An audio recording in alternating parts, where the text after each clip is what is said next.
4s on steer. He's got to air up a bit. Yeah.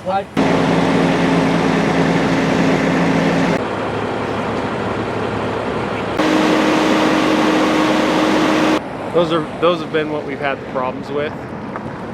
Coming down Deer Valley and Marsac, we've had a few crash through the roundabout there, so they focused on dump trucks.